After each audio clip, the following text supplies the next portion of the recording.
భిన్నమైన రంగం నుంచి వచ్చిన డిప్యూటీ సీఎం పవన్ కళ్యాణ్ బాగా పనిచేస్తున్నారని అన్నారు సీఎం చంద్రబాబు. కానిస్టేబుల్ గా ఎంపికైన ఓ వ్యక్తి రోడ్డు అడిగితే అక్కడికక్కడే మంజూరు చేశారని ప్రశంసించారు. బాధ్యత కలిగిన ప్రభుత్వం అంటే అధికారులను సద్వినియోగం చేసుకోవడమే అన్నారు సీఎం.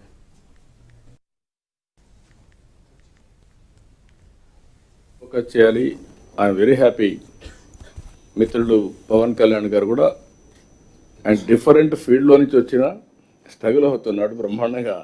నేను చూస్తే ఒక ఎగ్జాంపుల్ చెప్తున్నా మీకు. మేము ఉద్యోగాలు ఇచ్చాం, ఎన్నో సంవత్సరాలుగా ఒక కోరిక. మొన్నే డిఎస్సి చేశాం.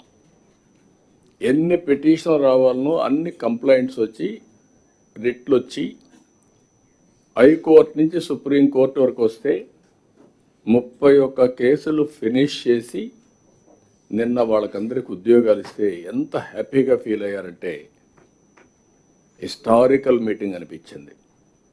అంత మునుపు డిఎస్సి పెట్టాం, దానికి ఇదే అన్ని రిట్లేసి గందరగోళం చేస్తే అన్నీ కూడా క్లియర్ చేయించాం. అక్కడికి వచ్చినప్పుడు డిప్యూటీ సీఎం గారు కూడా ఒక కానిస్టేబుల్, మీరు గుర్తుపెట్టుకోవాలి, మమ్మల్ని ఒక రిక్వెస్ట్ అడిగాడు. సార్ నాకు ఉద్యోగం వచ్చింది, హ్యాపీ, మా ఊరికి రోడ్డు లేదు, ఆ రోడ్డు చేస్తానని అడిగాడు బాబురావు. నేను డిప్యూటీ సీఎం గారు అక్కడే ఉన్నారు కాబట్టి పంచాయతీరాజ్ డిపార్ట్మెంట్ వారిదే కాబట్టి నేను చెప్పాను.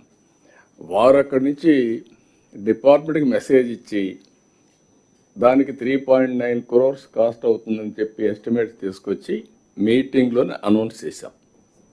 That is the response. మీరు గుర్తుపెట్టుకోవాలి, బాధ్యత కలిగిన ప్రభుత్వం అంటే మీకుండే అధికారాలని దుర్వినియోగం చేయడం కాదు, సద్వినియోగం చేయడం. గవర్నమెంట్